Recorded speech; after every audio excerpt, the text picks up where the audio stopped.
magandang tanghali. 12:29 na po. Ayan, bumaba si Jimmy at si Pure Health. Dinala po doon sa doktor sa doktor na para sa mata.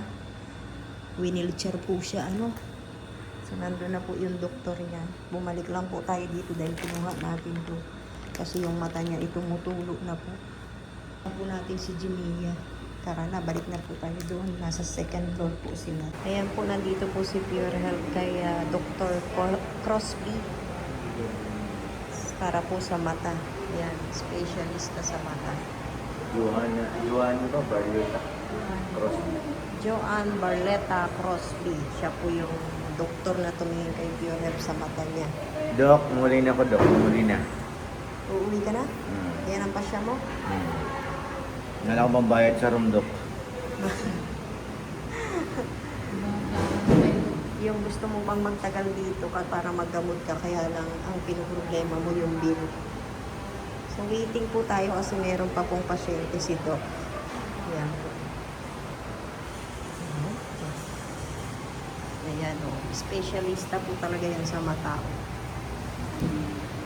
Waiting. Oh, parang doon si Piro. Ano pa doon? Doon na ano, may maga. Kasama natin si Jimea, oh. Mag-antay-antay ka lang, huwag kang mainit. Papabasahin ka daw ng ano, pagkakpanin ka bilang lahat. Ganun yung ginawa sa'yo nung una, di ba? Tingnan natin kung anong sasabihin ni Doc. Palitan nyo lang ng mata ng baka. Ano, gusto mo yun? Ha? Ayaw nga. Kailangan piratin mo pala pataas. Hindi. Kaya hindi masakit kasi pumutok na yan. Oo. Di ba, Jimea? Yun Nandun yun na eh. kasi. Oh, pinataka ni Doc. Nanalo pa rin si Doc, no? Nalo si Doc. Ayan po, galing na tayo doon sa doktor ng ni Pure Health para sa mata. Balik. Oo. Lalo na siya. Labas natin po, di naglalakad.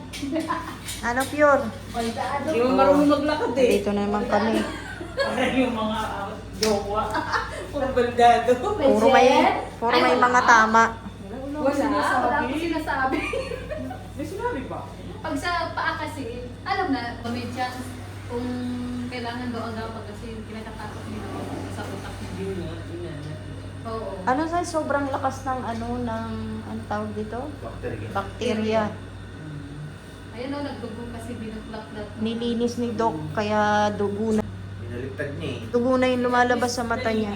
Kasi nilinis ni Doc. Mas mahirap kung may stock siya sa loob. Yun na yun eh. Buti nga nalinis niya. Sakit muna ako estudyante ko. Bago ka nagpunta rito. Tapos ngayon po, bibigay daw ng letter yung Doc. Si doktora, 'di ba? Kay Dr. Moreno. Kasi dalawa po yung yung doktor ni Pure Pero Health. din pala sa matasado sa probinsya. Siya rin daw. Kaya nga. Siya rin yung nandun sa ano. Rubing doktor na siya. Siya rin yung doon sa Kabusaw. Kabusaw. O, kamusta na yung pakiramdam mo, Pure? Anong masasabi mo ngayon? Nakita ko si Dok. Nakita Magaling siya paliwanag. Nakakaaninag ka na. Gusto mo ang paliwanag niya kahit delikado. At least, ano. So may isa pang option. Yun daw, doon niya na sa kabila gagawin. Kasi doon daw, Move daw sa probinsya kasi nga, naano din niya yung bill dito na malaki. Eh sabi niya, i-ano kita sa probinsya. Sabi ko, di ba walang doktor? Hindi ako din yun, sabi niya, ako din ang doktor. siya pala din. Siyempre, kailangan natin Oo, ayan po. May isa pang option, so aabangan po natin. Kasi iniiwasan po natin na mabulag si Pure Health. Kasi may posibilidad. Saka yung yung madamit yung utak niya, yung ating Parang magiging meningitis. Ganon yung sabi ni doktora. Magpaliwanag si Doc. Nakakaramdam ka ba ng... Yung mata ko eh. Dok, ang sakit. Nakakaramdam ka ba ng takot sa sinabi niya? Hindi man. May tiwala ka naman na gagaling. Hmm. Na hindi ka mabubulag. Naramdam ko nga, hindi talaga mabubulag yan. Kasi may isa pa namang paraan. Iniisip naman ni Saka doktora. yung pampatak, Hindi ko na naramdaman na masakit. Yung mga nakaraan talagang grabe ang sakit. Kasi nga, hindi pa nga naputok yung mga nana. Kumbaga nag-iipon pa lang noon eh. Yan, kanina po, nai-stress na yan. Inaaway na naman ako. Ano? Oo, nadatnan ko sila dito. Nagsumbong. Oo. Kala mo naman may magagawa ko. Tahimik muna kami. Hindi muna kami mga away. Ano ba? Ang bira. Paalala mo rin kaya nung dumating si Moreno. Magpapadischarge na ako. Hindi, ibibigay naman daw yung letter na yun. May connection naman yan. Madali lang nasa kanila yan. Kasi mga doktor yan. So ayan, aasa na lang po tayo na hindi siya mabubulag kasi may isa pa naman pong paraan na ito matindi na talaga, no? Yung gagawin po sa kanya, ang sabi ng doktor ay diretso na po sa mata itutusok yung gamot. Pero sa ngayon, magpapatak-patak po muna tayo tsaka maglalagay tayo ng ointment. Yung ointment muna. Oo. Bili ng nurse. So yan. Ay, alam ko na pag pinataka mo siya, pag ganyan, Pahiga. Oo, pahiga siya. Para hindi agad tumapo. Oo. Kaya kasi pag nakaupo, dumidiretso pa baba dito. Tapos hawain na naman ako niyan. Hindi pa Talian namin. mabait yan siya ngayon, mabait siya ngayon. Ay, Pwede tatalian na namin. ka-step. Kanina kasi nai-stress siya. Ang dami niyang iniisip. Huwag ka masyado mag-isip dahil lagi may paraan pag may buhay pa. Tama. Dami nakasuporta sa'yo. Oo. Ang dami nagdadasal na supporters para sa iyo, ang daming tumutulong. Kaya lang pera. Akala mo sa pagsubok na hanggang hindi pa dumarating sa iyo, hindi mo kaya. Pero pag nandiyan na, Haharapin ikaw mo na lang. masasabi, malalampasan mo pa. Magugulat ka na lang, kaya mo Magugulat ka pala. lang na nakalagpas na yung problema. Kinaya ko yun. Kaya tiwala lang. Buti na lang may dalawa rito. O Oh. siyempre, Laging nakaalala. Oh. Ganun talaga. Diba? Naintindihan niya ka na yung sinabi ko. Ano? Yung sa elevator, pinapakuha ko yung Ayun na naman. ano yun? Ayun na naman Pinapakuha ko ito eh. Ayun, saan na? Ay, tinatawa na yung Ah, lagyan mo na kitang ointment. Kailangan mo yan. Minuto yun?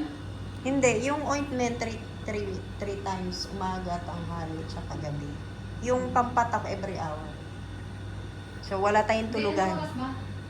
Mamaya alas 2 yata. Alas 2. Oo, alas 2.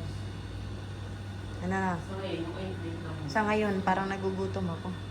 Pero lalagyan muna kita ng ointment. Magandang hapon po. 4:35 na po ng hapon. At nakausap na po natin si Dr. Moreno. Bibigyan na po kami ng order na pwede kaming lumabas. Bibigyan po tayo ng kasulatan. Ano? Okay ba yung pasya mo? Sakaling makalabas tayo dito ngayon, anong gagawin mo? Naman ako sa bahay. Alam na kung ano ay. Eh, paano Hindi ako yung pwede pagpunta mo mag-stay dun sa, Kay doktor? kay doktora? Dali lang yun. Eh, paano natin malalaman kung anong araw siya nandun? Things na yun ma. Ha? Ano? Tsaka na natin isipin yun. Eh, siyempre, tatanong mo. Wala nga naman eh. Pumunta ka nang walang ano. Ayan, kasi sabi ni doktora, yung sa mata po, no, kung makakalabas kami, doon po kami lilipat sa provincial hospital, kung saan din siya nakadistino, no? Hindi na ikukumpine. Outpatient ka lang doon. Oh, kasi may gagawin po sa mata niya, yung isa pang option na kasi hindi po tumatalab yung mga antibiotic na dinadaan po dito sa dextrose. So, ididirekta na daw po sa mata niya, no? Yung antibiotic kasi para po maiwasan daw yung pagkabulag ni Pure Health. So, ayan, pinayagan na po tayo ng doktor. Antayin na lang po natin dito. No? Yung ano ba yun? 10 order para makalabas po tayo. Yung dalawa pong marites lumabas. Bibili daw po ng pagkain dahil nagugutom. Pero, ayan, eto naman, pagkain ni Pure Health. Ayan po.